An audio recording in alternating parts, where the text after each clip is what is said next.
কুরআন দুবার লেখা হয়েছিল বিরোধিতার কারণে প্রথমটি পুড়িয়ে ফেলতে হয়েছে। এটি এই কুরআনের চেয়েও খারাপ ছিল। সহিহ আল বুখারী 4987 পড়ুন। হুদায়ফা বিন আলিয়ামান উসমানের কাছে এসেছিলেন যখন শামের লোকেরা এবং ইরাকের লোকেরা আর্মেনিয়া এবং আজারবাইজান জয় করার জন্য যুদ্ধ করছিল। হুদায়ফা তাদের শাম ও ইরাকের লোকদের কুরআন তেলাওয়াতের পার্থক্য দেখে ভীত হয়েছিলেন, তাই তিনি উসমানকে বললেন, হে মুমিনদের নেতা, ইহুদি ও খ্রিস্টানদের মতো কিতাব কুরআন নিয়ে মতবিরোধের আগে এই জাতিকে রক্ষা করুন। তাই উসমান হাফসার কাছে বার্তা পাঠালেন, আমাদের কাছে কুরআনের পাণ্ডুলিপি পাঠান যাতে আমরা কুরআনের উপকরণগুলি নিখুঁত কপিতে সংকলন করতে পারি এবং পাণ্ডুলিপিগুলি আপনাকে ফিরিয়ে দিতে পারি। হাফসা উসমানের কাছে পাঠালেন। উসমান এরপর জায়েদ বিন তাবিত, আবদুল্লাহ বিন আশজুবাইর, সাইদ বিন আলাস এবং আব্দুর রহমান বিন হারিস বিন হিশামকে পাণ্ডুলিপিগুলি নিখুঁত কপি করে পুনর্লিখন করার নির্দেশ দেন।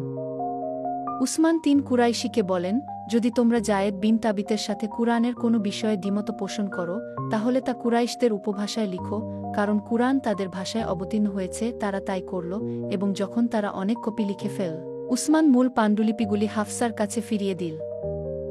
উসমান প্রতিটি মুসলিম প্রদেশে তাদের অনুলিপির একটি করে কপি পাঠালেন এবং আদেশ দিলেন যে অন্যান্য সমস্ত কুরআনের উপকরণ, তা খণ্ডিত পাণ্ডুলিপিতে লেখা হোক বা সম্পূর্ণ কপি, পুড়িয়ে ফেলা হোক। ২ কুরআনের বেশিরভাগ অংশ হারিয়ে গেছে। যারা এটি মুখস্থ করেছিল তারা যুদ্ধে মারা গেছে। সহিহ আল বুখারী ৭১৯১ পড়ুন। যেমন সুজুতি, আল ইতকান ফিউলুম আল কুরআন, পৃষ্ঠা ৫২৪। আলিয়ামামার যুদ্ধে বিপুল সংখ্যক হতাহতের কারণে আবু বকর আমাকে ডেকে পাঠালেন যখন উমর তার সাথে বসেছিলেন।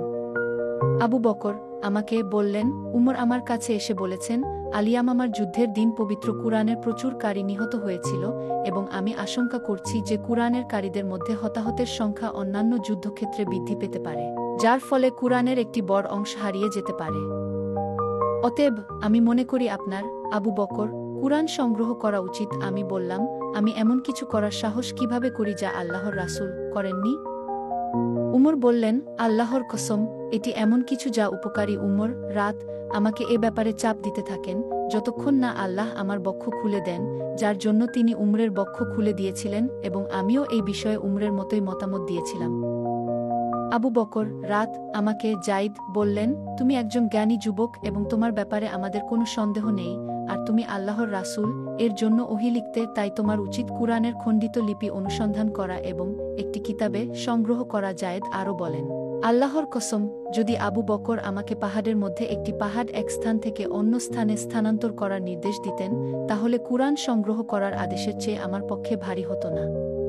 তারপর আমি উমর ও আবু বকরকে বললাম, তোমরা কিভাবে এমন কিছু করতে পারো যা আল্লাহর রাসূল করেননি? আবু বকর বললেন, আল্লাহর কসম, এটা কল্যাণকর। জায়েদ আরও বলেন, তাই তিনি, আবু বকর, আমাকে এর জন্য চাপ দিতে থাকেন যতক্ষণ না আল্লাহ আমার বক্ষ খুলে দেন, যার জন্য তিনি আবু বকর ও উমরের বক্ষ খুলে দিয়েছিলেন, এবং এই বিষয়ে আমারও তাদের মতোই মতামত ছিল। তাই আমি খেজুর গাছের পাতাহীন ডালপালা, চামড়ার টুকরো, পাথর এবং মানুষের, যারা কুরআন মুখস্থ করেছিল, বুক থেকে কুরআন সংগ্রহ করে সংকলন শুরু করি। আমি শেষ আয়াতগুলি খুঁজে পেয়েছি সিরাতে তাওবা। নিশ্চয়ই তোমাদের কাছে তোমাদের মধ্য থেকেই একজন রাসূল, মুহাম্মদ, এসেছেন। ৯ রুকু ১২৮ থেকে ১২৯ আয়াত, খুজাইমা অথবা আবি খুজাইমা থেকে, এবং আমি এর সাথে বাকি সূরাটি যোগ করেছি। কুরআনের পাণ্ডুলিপি আবু বকরের কাছেই ছিল যতক্ষণ না আল্লাহ তাকে তার কাছে নিয়ে যান। তারপর এটি উমরের কাছেই ছিল যতক্ষণ না আল্লাহ তাকে তার কাছে নিয়ে যান, এবং তারপর হাফসা বিনতে উমরের কাছেও ছিল। ৬০৯ থেকে ৬৩২ খ্রিস্টাব্দের মধ্যে ফেরেশতা কর্তৃক উম্মুল কিতাব গ্রন্থের জননী থেকে নবী মুহাম্মদের কাছে ঠিক কি অবতীর্ণ হয়েছিল তা দেখতে আমি দৃশ্য ২-এ ক্লিক করি।